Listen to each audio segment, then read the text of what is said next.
룻기는 에스더와 함께 여성이 주인공인 성경입니다. 에스더는 디아스포라 유대인, 바벨론의 포로로 끌려갔던 그 후손의 이야기를 담고 있고, 오늘 룻기는, 룻이라고 하는 여인은 모압 여인, 이방 여인입니다. 오늘 우리 성경은 룻기가 사사기 뒤에 자리를 잡고 있는데, 히브리인들의 성경은 잠언 뒤에 룻기를 배치했습니다. 차이가 있어요. 왜 그럴까요? 잠언 31장 10절은 누가 현숙한 여인을 찾아 얻겠느냐 이렇게 질문을 하고 끝나요. 이 질문에 대해서 룻기가 대답을 합니다. 룻기 3장 11절은 내가 룻이 현숙한 여자인 줄을 나의 성읍 백성이 다 안다. 즉 믿음의 사람 보아스 같은 사람이 현숙한 여인 룻을 아내로 맞이할 수 있다. 이렇게 대답을 합니다. 룻기는 사사시대를 배경으로 합니다. 룻기 1장 1절은 사사들이 치리하던 때에 그 땅에 흉년이 들었다. 그 땅은 베들레헴을 이야기하는데, 예루살렘에서 남서쪽으로 9km 떨어진 베들레헴에 흉년이 들었다는 거예요. 그런데 베들레헴은 떡집이라고 하는 의미를 가진 지역입니다. 아주 풍요롭고 농사가 잘 되는, 소출이 많은 그런 땅인데 기근이 들었고 흉년이 들었고 거둘 것이 없어졌어요. 이 고대 사람들은 흉년, 기근을 신의 심판, 신이 노했다 이렇게 생각했어요. 그래서 당시 유다 사람들도 하나님께서 우리에게 심판, 화가 나셔서 기근을 내렸다고 생각을 했습니다. 그러면 하나님의 심판이라고 생각이 들었으면 죄를 회개하고 하나님 앞에 한 발짝 더 가까이 나아가야 했는데, 엘리멜렉이라고 하는 사람은 그러지를 못했어요. 어떻게 하지? 가족들, 아내와 두 아들. 소문을 들어보니까 요단강 건너 모압 땅에 풍년이 들어서 양식이 많다는 거예요. 이사 가자. 그래서 아내와 두 아들을 데리고 요단강을 건너갑니다. 그러면 이렇게 중대한 일을 결정할 때 하나님께 기도해야 하는데, 하나님의 뜻을 물어야 하는데 하나님의 뜻을 묻지도 않고 기도하지도 않고 내 생각대로 인간의 의지로 결정을 해버렸어요. 엘리멜렉, 하나님은 나의 왕, 그 안에 나오미 나의 기쁨, 말론 병을 얻다 몸이 약한 사람, 기론 실패, 이런 의미를 가진 가족들의 이름들인데, 이스라엘은 하나님을 왕으로, 하나님의 다스림, 하나님의 통치 안에서 말씀에 순종하며 살겠다고 결단한 사람들이 이스라엘 백성이에요. 하나님의 은혜 안에 하나님의 통치를 받을 때 행복한 사람들인데, 고난이 찾아왔을 때 약속의 땅을 떠나버립니다. 행복했을까요? 먹고 사는 문제는 해결이 됐지만 곧 남편 엘리멜렉이 죽었어요. 말론과 기론은 고아가 되었고 나오미는 과부가 되었습니다. 그러면 남편이 죽고 고난이 닥쳐오면 또 하나님께 물어야 해요. 하나님, 왜 우리 가정에 이런 아픔이, 이런 슬픔이 왔습니까? 어떻게 살아야 할까요? 나오미는 인간적인 방법으로 닥쳐진 고난을 해결하려고 합니다. 모압 여인 룻과 오르바를 며느리로 데려왔어요. 말론도 기론도, 하나님, 이 모압 여인 이방인과 결혼하는 거 하나님 괜찮아요? 결혼해도 돼요? 물었어야 되는데 묻지 않아요. 왜? 요단 동편 가서 친족들 가운데서 아내를 택해서 데리고 돌아올 수 있었는데 그렇게 하지 않았어요. 그냥 모압 땅에서 물질적인 풍요로움을 계속 누리며 살기를 원했기 때문에 모압 여인과 결혼을 했습니다. 시간이 흘렀는데 5절 말론과 기론 두 사람이 다 죽었다. 남편이 죽었고 시간이 흘러 두 아들이 죽었다는 거예요. 나오미는 깊은 어둠 속에 슬픔 속에 빠져듭니다.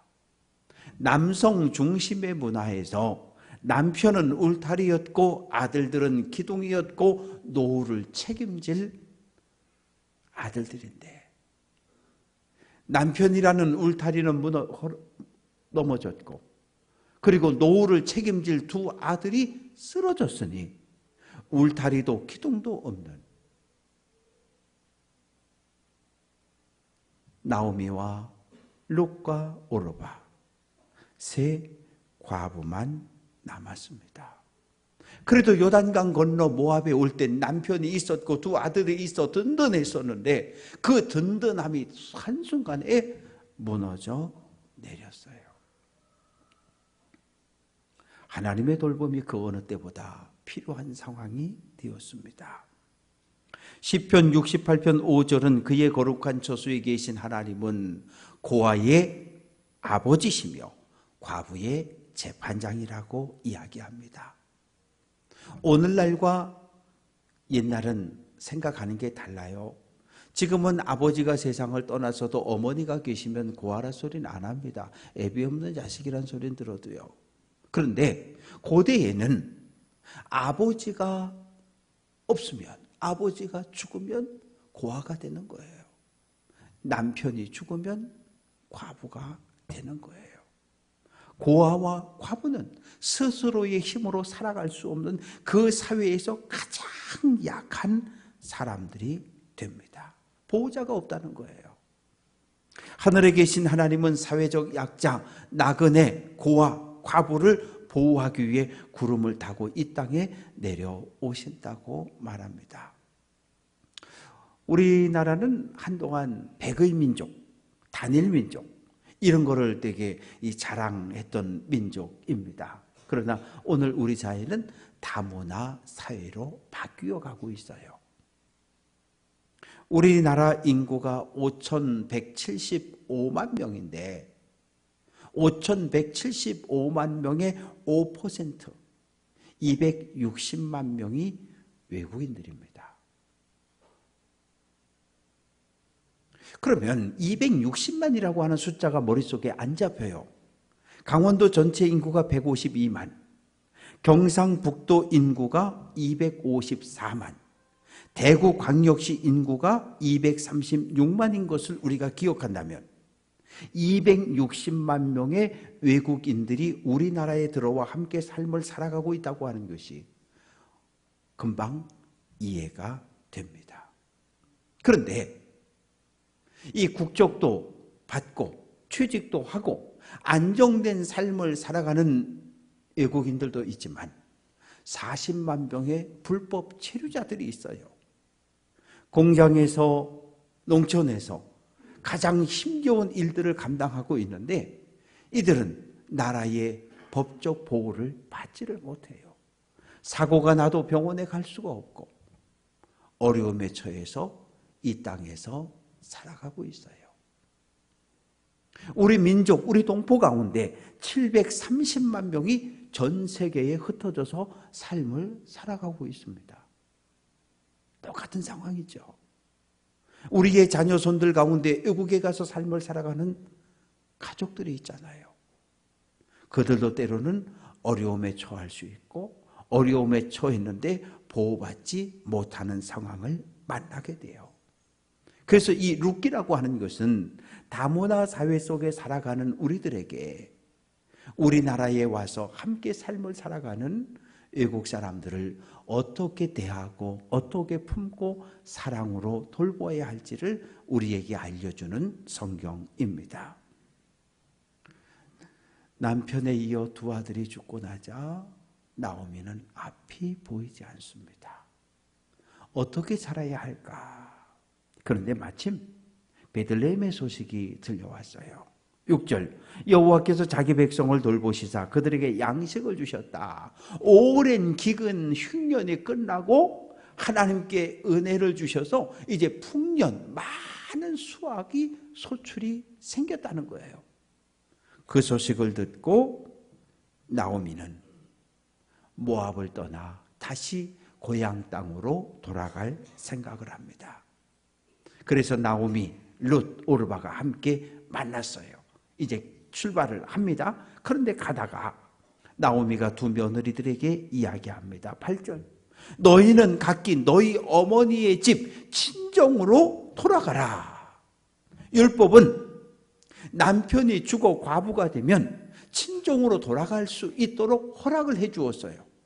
친정에 가서 친정 부모의 돌봄과 보호 속에 있다가 새로운 남자를 만나서 새로운 가정을 꾸려서 행복한 삶을 살아갈 기회를 다시 한번 허락해 주었습니다.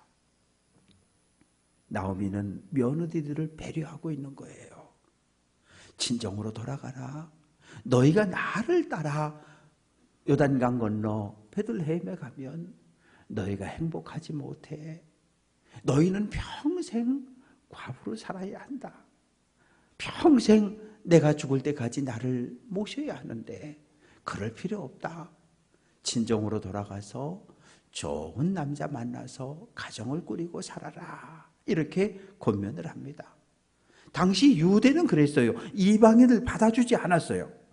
신명기 23장 3절은 암몬 사람과 모압 사람은 여호와의 총회에 들어오지 못한다. 10대뿐 아니라 영원히 여호와의 총회 공동체 안에 들어올 수 없다고 선언을 합니다.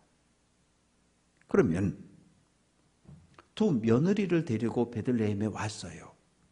그러면 어떤 광경이 벌어질까요? 나오미 아니야? 남편과 두 아들 데리고 기근을 피해 모압에 갔더니 아니 어떻게 저렇게 왔어? 아니 저 두 여인은 또 누구야? 이방 여인인데 모압 사람인데 아이고 하나님의 벌을 받았구만. 하나님의 심판을 받았구만. 에이고 조롱과 비웃음을 받습니다.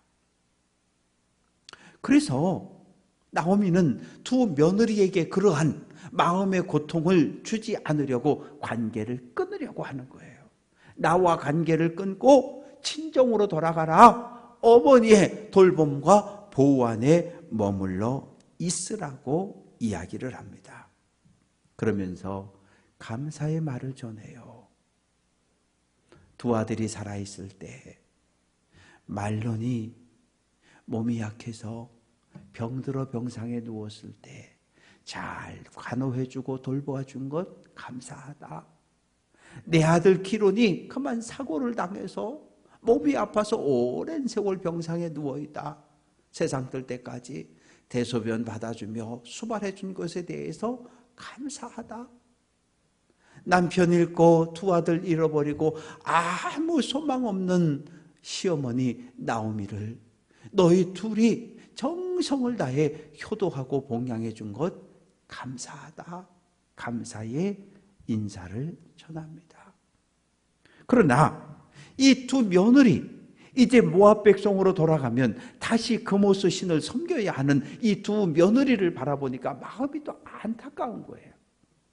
그래도 우리 집에 시집 와서 하나님 믿고 그래도 우리 집에 시집 와서 하나님 거룩한 백성의 삶을 살았는데 이제 친정으로 돌아가면 다시 모압 백성이 되고 모압 백성은 금오스 신을 섬기는 백성이니까 다른 신을 섬겨야 할 그 며느리들을 보며 마음이 아픕니다. 그래서 8절에서 여호와께서 너희에게 선대하시기를 원한다. 선대하다는 말은 선을 베풀다, 자비를 베풀다, 은혜를 베풀다는 말이에요. 얘들아, 너희가 비록 나와 관계를 끊고 다시 모압 백성으로 살아간다 할지라도 금오스를 안 섬겼으면 좋겠어. 하나님을 내 인생의 왕으로 주인으로 영접했으니까 계속해서 하나님을 믿으며 하나님의 거룩한 백성으로 살았으면 좋겠어. 하나님은 유다 땅에만 계신 분이 아니라 모압 땅에 사는 너희도 보호하시고 지켜주시는 하나님이야. 이렇게 고백을 합니다. 며느리를 향한 시어머니의 마음이 충분히 느껴지잖아요. 아주 오래전에 27살 남편이 세상을 떴어요. 결혼하고 몇 년 안 됐는데 결혼을 좀 일찍 했어요. 그래서 4살짜리 딸이 하나 있는데 이 장례를 치르는데 시댁 쪽에서는 묘를 쓰지 말자고 주장을 하고 친정 쪽에서는 묘를 써야 된다고 주장을 하고 그래서 장례를 치러야 되는데 지금 진행이 안 되는 거예요. 그래서 제가 물었어요. 시어른들에게. 왜 묘를 안 쓰려고 그럽니까? 목사님, 우리 며느리 전 25인데 어떻게 평생 혼자 살아요? 근데 묘를 써놓으면 얼마나 마음이 불편하겠냐고. 그래서 안 쓴다는 거예요. 그 친정 부모님들에게 왜 묘를 쓰자고 이야기합니까? 그분들은 장로교인들이었는데 아니 그래도 땅에다가 장례를 치러야지 어떻게 그냥 화장을 합니까? 그래서 제가 그랬어요. 시부모님들의 마음도 며느리를 위해서고 친정 부모님들의 마음도 딸을 위해서니까 우리 이번에는 시댁 쪽 말을 따라갑시다. 그래서 합의가 돼서 화장으로 장례를 정리를 한 적이 있어요. 배려하는 거잖아요. 홀로 남은 며느리를 배려하는 거잖아요. 오늘 나오미는 두 며느리를 향해서 배려하고 있는 거예요. 그동안 감사했다. 너무너무 고마웠다. 그러나 우리 관계는 여기서 끊자. 너희를 나 따라서 베들레헴 가면 행복하지 않아. 그래서 이제 며느리들에게 입을 맞춥니다. 이스라엘의 문화는 사람이 만나도 입을 맞추고 헤어질 때도 입을 맞춰요. 에서와 야곱이 21년 만에 만나서 어떡합니까? 서로 목을 어근 맞추고 끌어안고 엉엉 울며 입을 맞추잖아요. 그래서 유럽 쪽 영화나 이 미국 쪽 영화를 보면 사람들은 만나면 그냥 쪽쪽거려요. 우리는 이상하죠, 그게. 왜? 우리는 그냥 만나면 어떻게 해야 돼요? 안녕하세요? 그래, 악수하는 정도인데. 그리고 같은 동성끼리, 남자가 남자끼리, 여자가 여자끼리, 그저 이렇게 안아주는 것 정도인데. 그러나 이 고대 근동의 문화들은 입을 맞추는 문화였어요. 이제 헤어지자는 거죠. 두 며느리가 목을 놓아 옵니다. 왜요? 시어머니와 10년 이상을 살았잖아요. 남편들이 병이 나서 남편이 사고가 나서 오랜 세월 수발하면서 그 힘겨운 시간들을 시어머니와 함께 지냈잖아요. 그런데 이제 시어머니와 이별해야 되는 순간이 오자 그 옛 지나온 생각들을 하며 엉엉 웁니다. 두 며느리가 이야기합니다. 어머니, 아니에요. 우리 친정으로 안 갈래요. 우리는 어머니와 함께 어머니의 백성에게로 베들레헴으로 가서 어머니와 함께 살겠다고 이야기합니다. 말론, 기론과 결혼함으로 이미 이스라엘 공동체 안에 들어온 두 며느리인데 어머니는 며느리를 생각해서 관계를 끊고 친정으로 돌아가라고 이야기하는데 두 며느리는 아니요. 어머니와 함께 어머니의 백성에게로 함께 가겠다고 이야기를 합니다. 나오미가 며느리들에게 단호하게 이야기합니다. 내 딸들아, 돌아가라. 나 따라오지 말고 부모에게, 형제에게 돌아가서 행복한 삶을 살아가라고 이야기합니다. 나를 따라오면 안 된다는 거예요. 왜? 오늘 우리는 장남이 결혼했는데 자녀가 없으면 밑에 동생들, 멀게는 사촌까지 이렇게 아들을 하나 입적해서 그 가문을 이어가지만 이스라엘과 고대 근동은 전쟁이 워낙 많았어요. 남자들이 전쟁에 나갔다 죽고 돌아오지 못해요. 그런데 후사를, 아들을 남기지 못했어요. 그럼 그 가문이 문을 닫는 거잖아요. 그래서 형사, 취수제라고 하는 독특한 결혼 제도가 있어요. 형이 전쟁에 나가 죽었다, 사고로 죽었다, 그런데 아들이 없다, 그러면 그 밑에 시동생, 동생과 결혼해서 임신해서 아들을 낳으면 형의 가문을 이어져가는 아주 독특한 결혼 제도가 있었습니다. 그러면 룻과 오르바가 과부가 되었어, 두 며느리가.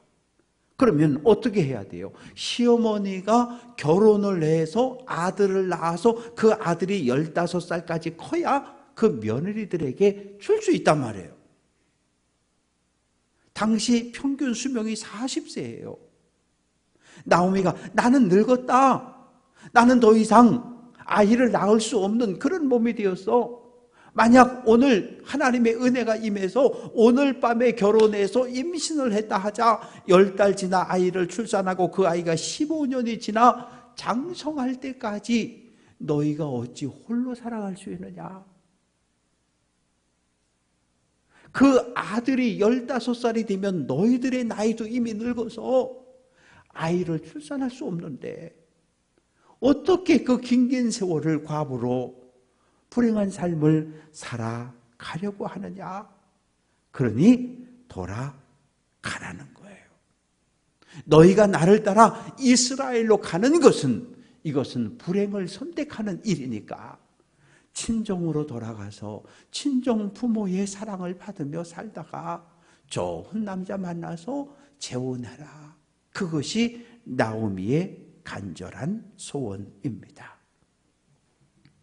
시편 119편 71절은 고난당한 것이 내게 유익이라. 세상에 고난당한 것이 어떻게 유익이 될 수 있습니까?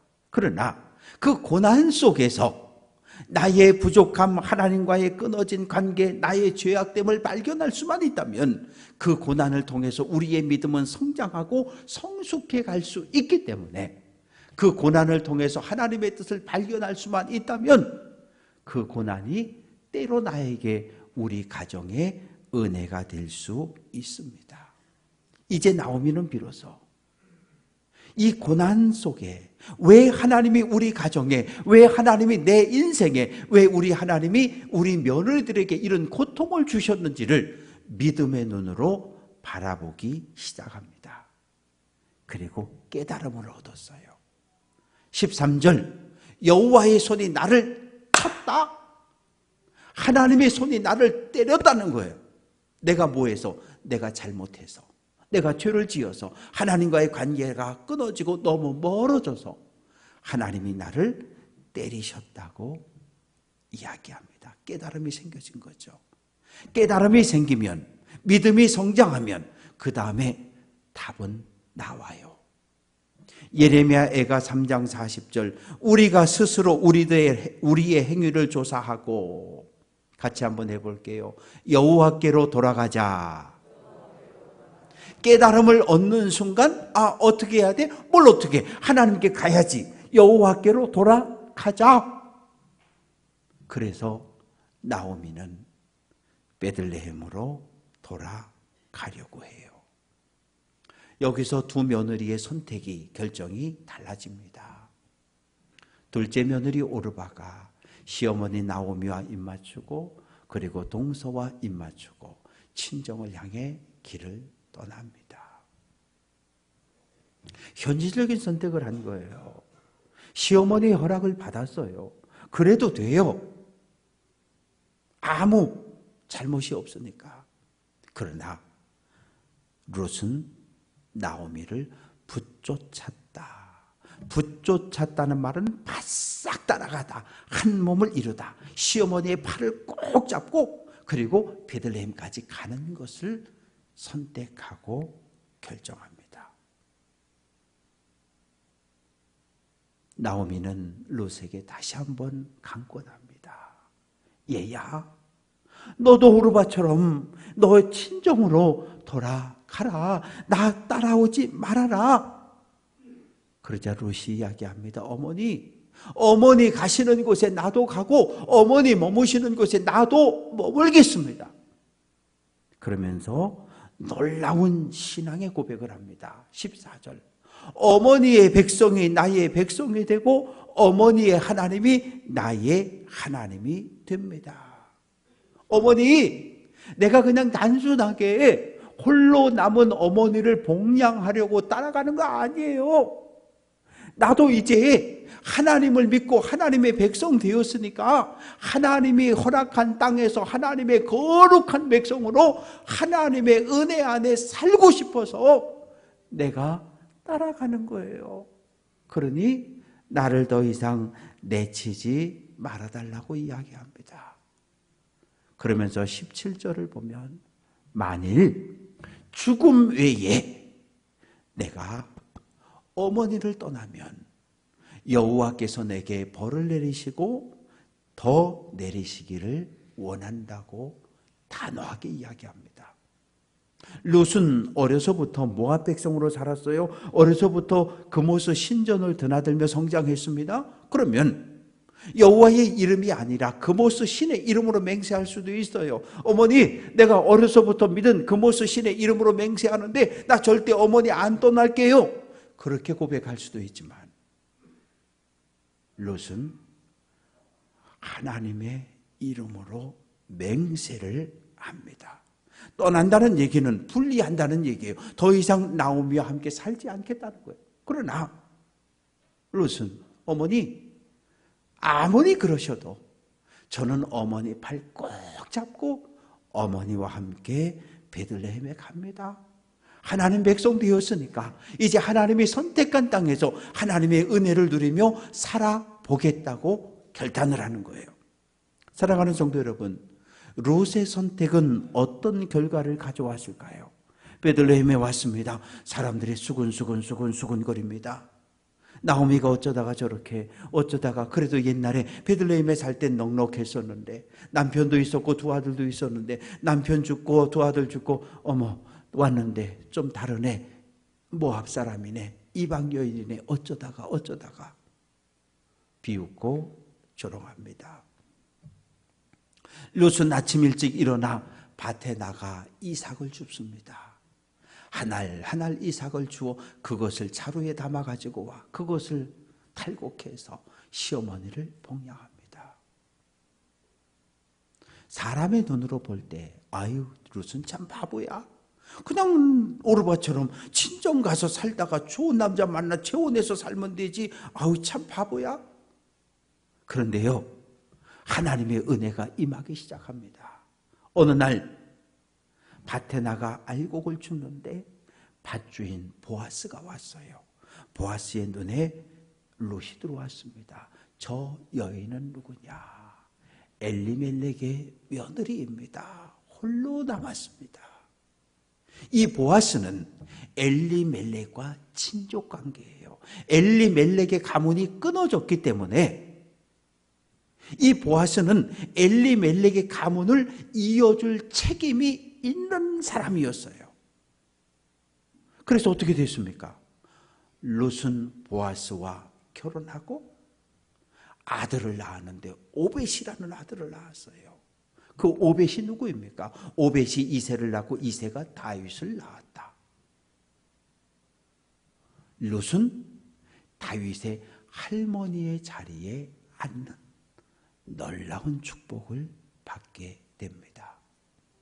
사랑하는 성도 여러분, 우리는 날마다 수많은 선택과 결정을 하면서 살아갑니다. 뭐 식당에 가서 뭐 드시겠어요? 아무거나 주세요. 그러는 사람 아무도 없어요. 가전제품, TV, 냉장고 사러 갔습니다. 뭐 드릴까요? 아무거나 줘. 그러는 사람 없어요. 꼼꼼히 따져보고 살펴보고 그리고 가장 마음에 드는 것, 적당한 것으로 이것 주세요. 이것 먹겠습니다. 그렇게 합니다. 우리는 수많은 결정을 하고 수많은 선택을 하며 살아갑니다. 내가 선택하고 그 선택에 대한 결과도 내가 책임을 져야 합니다. 바라고 소망하는 것은 가정의 대소사에, 자녀들의 가정에 크고 작은 모든 일이 일어날 때마다 하나님의 뜻은 무엇입니까? 묻고 예수님이 저라면 어떤 결정을, 어떤 선택을 하시겠습니까? 기도하고 응답을 받고 결정하고 선택하시기를 주님의 이름으로 축원합니다. 그래서 하나님의 마음에 합한 결정을 하고 예수님 앞에 설 때 잘했다, 좋은 결정했다, 잘 선택했다 칭찬받는 귀한 성도들 될 수 있기를 주님의 이름으로 축원합니다.